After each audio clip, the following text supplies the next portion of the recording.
예레미야 31장 27절에서 40절 말씀 볼 거고요. 여러분은 31장 27절에서 32장 44절까지 보시면 됩니다.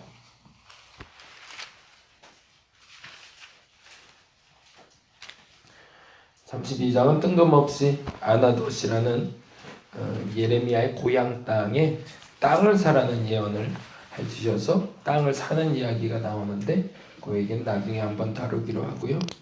오늘은 어저께 본문에 이어서 매우 중요한 이야기인 새 언약에 대한 이야기 좀 해야 될 것 같아서 오늘 그 얘기를 조금 좀 하고 넘어가도록 하겠습니다.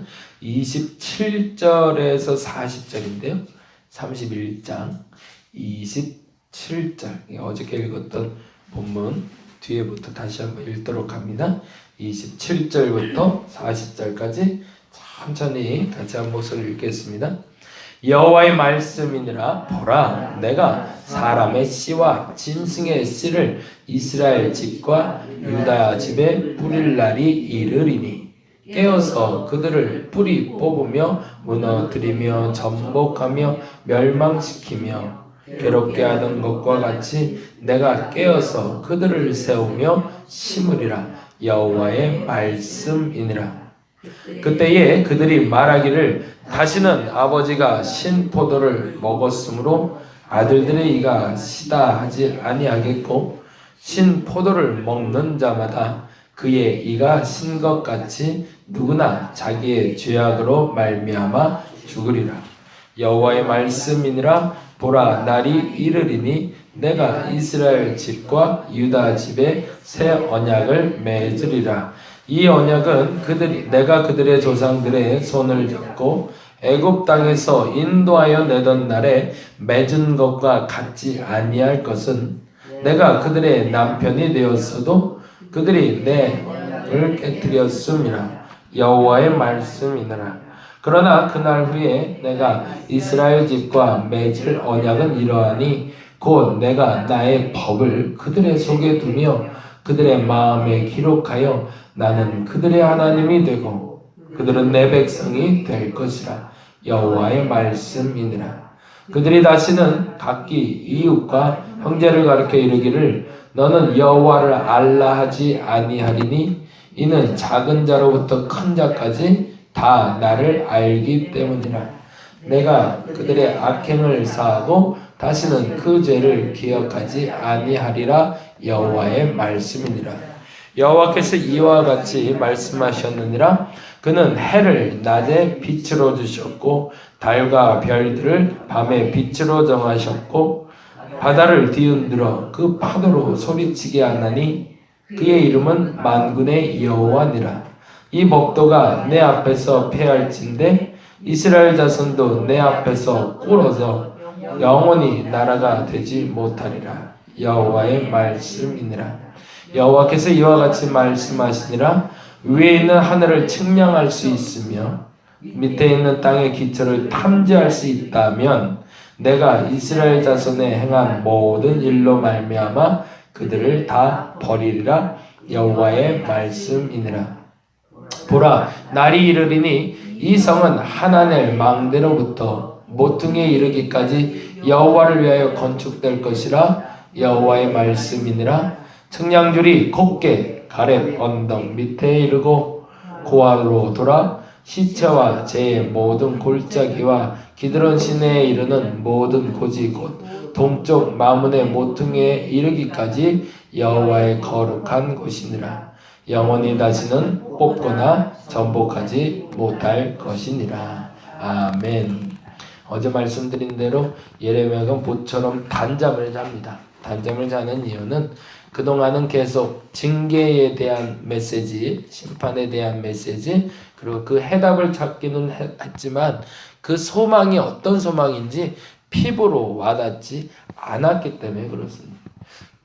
우리가 이게 결론이 분명해지면 농담삼아 우리 늘 얘기하는 것처럼 이긴 축구 경기를 재방송을 보면서 긴장하는 사람 없듯이 우리가 이겨놓은 싸움에 대해서는 걱정할 필요 없다는 것처럼 하나님이 내게 해주신 것이 옳고 바르고 분명하다는 것에 대한 확신만 있다면 나는 걱정할 필요가 없는 거죠. 지금 이 순간은 지나가기만 하면 되는 거니까. 근데 우리가 믿음이 있다라고 얘기하면서도 그 믿음이 있으면서도 오늘 자꾸 흔들리는 이유는 그 내일을 하나님이 확정해 놓고 내게 가장 좋은 것을 주실 것이라는 것을 믿지 않기 때문이죠. 저와 여러분이 하나님의 백성이라면, 저와 여러분이 하나님을 믿는다면 하나님은 반드시 가장 좋은 것이 내 마지막이 되게 해주실 겁니다. 이게 믿음인데요. 근데 우리가 이 믿음이 자꾸 흔들리는 거죠. 주변 상황 때문에, 사람들 말 때문에 이 말이 자꾸 흔들려요. 정말 믿음이 있다면 결코 그 결과는 흔들리지 않습니다. 근데 이 믿음이 흔들리니까 이 결과가 흔들리는 걸로 착각하는데 결코 그렇지 않다는 거죠. 예레미야가 그걸 알게 된 겁니다. 그래서 모처럼 편히 안 그래. 내 병이 나을 것 같네. 이 문제가 해결됐구나. 그렇다고 지금 해결된 걸까요? 그건 아니에요. 지금 해결되진 않았어도 해결될 것을 알게 되었으니, 그러니 걱정할 필요 없는 거죠. 그러니까 입사 원서를 넣었는데 20일 날 학교 통지서가 나올 걸로 미리 얘기를 들었는데, 그러고 나면은 20일 날 나올 그 학교 통지서를 알고 있으니까 지금부터 20일까지 걱정할 필요 없는 것처럼 똑같은 상황인 거죠. 결론은 났으니 그 결론을 믿고 우리는 오늘 한 날을 그냥 하나님이 주신 은혜로 살아내기만 하면 되는 거죠. 그 얘기에 대해서 깨닫고 난 후에 하나님이 친히 깨달은 예레미야에게 큰 은혜로 앞으로 있을 일에 대해서 알려준 것이 바로 27절에서 40절까지예요. 그 앞으로 일에 대해서 첫 번째는 29절에서 30절입니다. 볼까요? 사람들의 입에서 나오는 말이 이제 달라질 거라는 거예요. 어떻게 달라지냐면 29절, 30절 같이 읽어보겠습니다. 시작. 그때는 언제일까요? 구원이 이른 날, 하나님의 날이 때면 그때는 이런 일이 발생한다는 겁니다. 그때에 그들이 말하기를 다시는 아버지가 신포도를 먹었으므로 아들들의 이가 시다하지 아니하겠고 신포도를 먹는 자마다 그의 이가 신 것 같이 누구나 자기의 죄악으로 말미암아 죽으리라. 이 말이 굉장히 중요한 단어가 되는 거예요.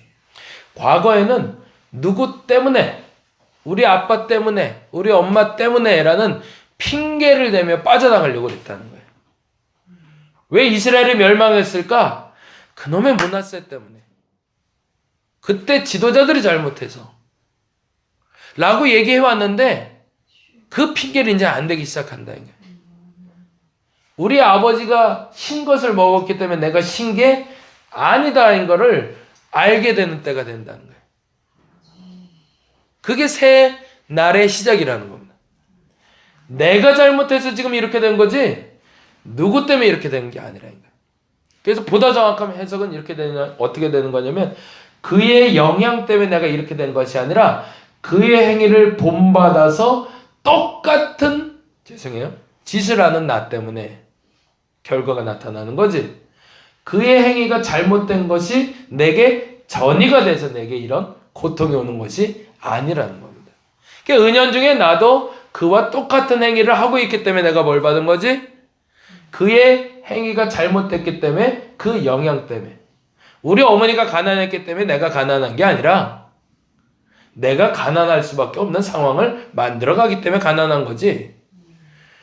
내가 벌 받은 이유는 내가 잘못했기 때문이지 우리 엄마가 잘못했기 때문에 벌 받는 게 아니다라는 얘기예요. 그걸 언제 깨닫는다고요? 그날에. 하나님이 깨닫게 하시는 그날에는 이제는 알게 될 거라는 겁니다. 그게 시작입니다. 그래서 제가 계속 반복해서 얘기하는 게 하나님의 때가 이르면, 그가 하나님의 사람이 되면 그의 죄가 무엇인지를 깨닫게 되는 겁니다.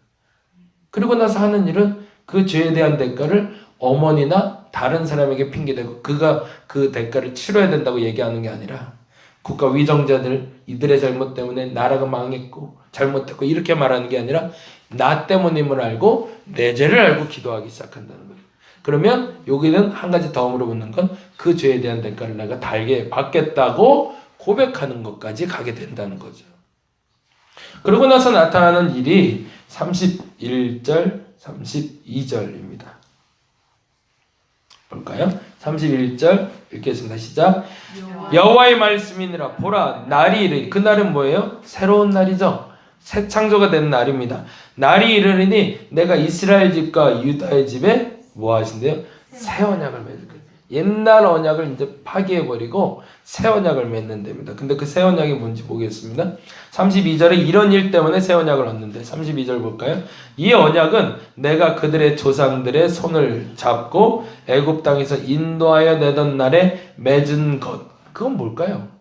그들의 손을 잡고 이 표현도 참 멋있어요. 그렇죠? 내가 그들의 손을 잡고 끌어왔대요.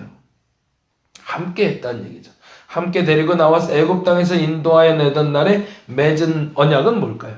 십계명이죠. 십계명. 그 언약과 같지 않을 거래요. 근데 이유는 뭐냐면 내가 그들의 남편이 되어서 데리고 나왔는데 그들이 내 언약을 깨뜨려 버렸기 때문에. 그럼 우리는 어떤 상황을 상상하게 되죠? 이때 모세가 십계명 돌파를 갖다 깨버린 장면을 상상해 볼 수 있죠. 근데 이게 기가 막힌 거더라고요. 어느 목사님이 이 해석을 너무 멋지게 했는데, 모세가 40일 금식하면서 십계명 돌판을 가지고 나오잖아요. 돌판을 가지고 나왔는데 충격적인 장면을 보게 되잖아요. 아론과 제사장들과 이스라엘 백성들이 황금 송아지를 만들어 놓고 예배를 드리고 있는. 그리고 심지어는 그냥 그걸로 모자라서 그 황금 송아지를 바라보며 하나님이라고 경배하는 모습을 보자 화가 난 모세가 돌판을 깨트려 버립니다. 근데 거기서 우리는 질문을 던지지 않았던 게 있어요. 왜 모세가 그 돌판을 깨트려 버렸을까? 왜 깨버렸을까요? 진짜 화만 나서? 감정적으로? 돌판이 깨졌다는 건 언약이 파괴된 것을 얘기하기 때문에 그렇습니다. 만일에 내가 이 돌판을 이 백성들에게 보여줬다가 이 언약을 지켜야 될 이 백성들은 모두 다 전멸당해야 되기 때문에 모세는 그걸 다 끌어안고 자기가 그냥 그 죄값을 지고 깨트려 버렸던 겁니다. 그리고 새 언약을 받으러 다시 시내산에 올라갔다는 얘기죠. 만일에 이 깨지지 않은 언약판을 가지고 이스라엘 백성들에게 나가갔다가는 전멸될 수 있는 백성들 때문에 백성들을 위해서 스스로 그 돌판을 깨버렸다는 겁니다. 그리고 나서 세워진 새 언약이 시작되었다는 얘기죠. 하나님이 스스로 이 언약을 파기시켜 버리셨다는 얘기입니다. 왜요? 이러다간 이 언약 때문에 이 백성이 다 죽을 것 같으니까 기록된 말씀을 지키게 하기보다 다른 방법을 선택해야겠다고 하나님이 결정하셨다는 것이 바로 새 언약입니다. 그래서 이 다음과 같이 이야기합니다. 33절입니다. 같이 읽어볼까요? 그러나 그날 후에 내가 이스라엘 집과 맺을 언약은 이러하되. 그러니까 그때는 언제인 거죠? 스스로가 죄인이라고 인정하는 그 순간. 누구 때문에 저것 때문에 이것 때문에 저것 때문에 핑계대지 않고 스스로가 죄인이라 인정하는 그 순간에 하나님은 새로운 언약을 맺을 텐데 그 언약은 다음과 같다고 합니다. 33절 다시 읽습니다. 그러나 그날 후에 내가 이스라엘 집과 맺을 언약은 이러하니 곧 내가 나의 법을 어디에 둔대요? 그들의 속에. 법궤 안에 들어있는 돌판과 같이 외부적으로 글로 적어 놓는 것이 아니라 어디에 적어 놓는데요? 마음속에. 그 속에 두며 그들의 마음에 기록하여. 그 다음에 뭐라고 되어 있죠? 나는 그들의 하나님이 되고 그들은 내 백성이 될 것이라. 여호와의 말씀입니다. 이 말이 어마어마한 말씀입니다. 과거에는 기록된 것만 지키면 됐어요. 기록된 것만. 그러면 쉬울 거라고 생각했는데 이게 생각보다 어렵더라는 거죠. 기록된 대로만 살면 너희들 복 받을 거야, 구원 받을 거야 라고 얘기했는데 기록해놨더니 기록해놓은 걸 하나도 지키지 못하니까 그거를 깨버리고 그 기록을 파괴해버리고 마음속에 하나님의 법을 넣어줘서 우리가 스스로 선택하게끔 만들어줬다는 겁니다. 그 법이 어떤 사람은 수백 가지가 될 수 있고 어떤 사람은 한 가지가 될 수도 있게끔 만들어 놓으셨다는 거예요. 그러니까 어떤 사람은 하나님 앞에 그 마음만 진실하게만 드려도 하나님의 법을 지키는 게 되고, 어떤 애는 수 가지의 법을 스스로 깨닫고 그 법을 지켜가도 하나님의 백성이 되게끔 만들어 놓으셨다는 거예요. 그리고 나서 모든 자가 구원받을 수 있는 길을 열어놓으셨다는 거죠. 그게 뭘까요? 예수 그리스도의 십자가 사건이죠.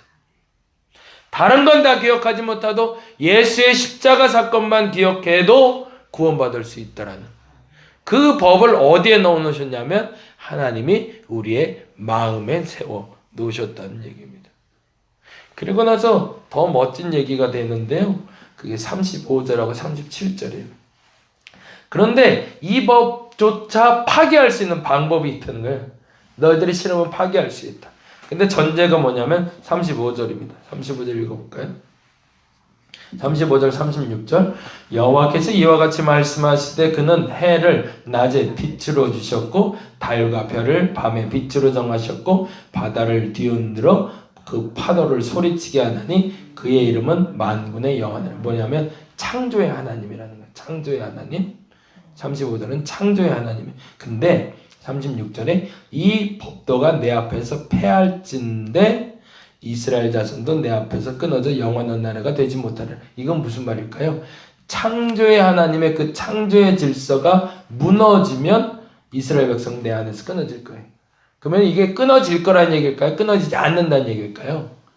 안 끊어진다는 얘기죠. 하나님의 창조 질서는 한 번도 변하지 않았기 때문에 만일에 내 창조 질서를 변하게 할 수 있는 일이 벌어진다면 내가 너를 버릴 거지만, 그 창조 질서가 변하지 않는다면 난 너를 안 버릴 거다. 그건 무슨 말이에요? 절대 안 버린다는 얘기죠. 근데 만일에 이건 하나님 입장에서 봐서 내가 내 마음이 변하면 너희들 버릴 건데 난 내 마음 안 변해라는 얘기라면 37절은 다음과 같이 이야기합니다. 37절 읽어볼까요? 여호와께서 이와 같이 말씀하시니라 위에 있는 하늘을 측량할 수 있으며 밑에 있는 땅의 기초를 탐지할 수 있다면, 그건 뭐예요? 인간의 능력이 최고조가 돼서 하나님의 능력까지 도달할 수 있다면, 첫째는 하나님의 창조 질서, 하나님의 마음이 변한다면 너희를 버릴 거고, 그러나 만일에 너희들의 능력이 나의 능력까지 도달할 수 있다면, 하늘에 닿을 수 있고 땅에 닿을 수 있다면 어떻게 한대요? 내가 이스라엘 자손 행한 모든 일로 말미암아 그들을 다 버리리라. 그건 무슨 말이에요? 인간의 능력이 하나님과 같이 될 수 있다면 난 너희들 버리겠어. 그건 무슨 말이에요? 버리지 않는다는 얘기죠. 왜? 인간은 하나님이 될 수 없거든요. 이 두 가지를 통해서 하나님 말씀하시는 겁니다. 너희가 내 백성이 되리라라는 말은 변치 않는 약속이라는 겁니다. 근데 그 약속은 어떻게 실현이 됐다? 예수 그리스도의 십자가의 사건으로. 과거에는 수많은 법을 지켜야 구원이라고 얘기했지만 그 수많은 법을 해놓으니 아무도 지키지 못하는 바에는 그 언약은 깨트려버리고 하나만 남기자, 하나만. 근데 그 하나는 너희들의 마음속에 넣어놓을 테니 너희가 선택해라. 예수 그리스도를 믿기로만 선택한다면 내가 구원하리라. 그런데 이게 변할 수 있다. 어떻게 하면? 내 마음이 변했거나 아니면 너의 능력이 나에까지만 도달할 수 있다면, 근데 그런 일은 없을 거라는 거죠. 저와 여러분에게 하나님은 죄를 깨닫게 하실 겁니다. 그리고 그 마음에 먹은 그 법을 따라 살게 하실 겁니다. 그 법은 예수 그리스도의 믿음의 법입니다. 저와 여러분이 그 믿음의 법으로 오늘 승리할 수 있기를 간절히 바랍니다. 그 법이 여러분을 이끌어갈 때 하나님의 나라가 시작이 됩니다. 오늘 그 법이 무엇인지 다시 한번 점검하셔서 그 법으로 승리할 수 있는 한 날이 되시기를 간절히 바랍니다. 기도하겠습니다. 과거에는 핑계대고 살았습니다. 아유, 저 사람 때문에 안 돼. 이 사람 때문에 안 돼. 도대체 저 사람만 없으면 다 잘 될 것 같은데. 그런데 어느 날부터 마음이 달라지기 시작합니다. 저 사람 때문이 아니고 나 때문이었구나. 그것을 깨닫게 되는 순간 구원이 시작됩니다. 그리고 구원의 법은 마음 신비에 새겨진 법이 되어 내 마음을 움직입니다.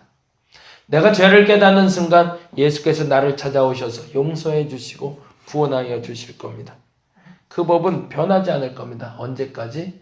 하나님의 창조 질서가 변하지 않는 한 변하지 않을 겁니다. 인간 능력이 최고자가 돼서 하나님께 올라가지 않는 한 변하지 않을 겁니다. 달리 말하자면 결코 변하지 않는다는 얘기입니다. 예수 그리스도를 통해서 주신 그 새 언약이 불변하듯이 내가 그 믿음을 갖는다면 나의 삶은 변하지 않을 겁니다. 하나님, 승리하는 한 날 시작되게 하여 주옵소서.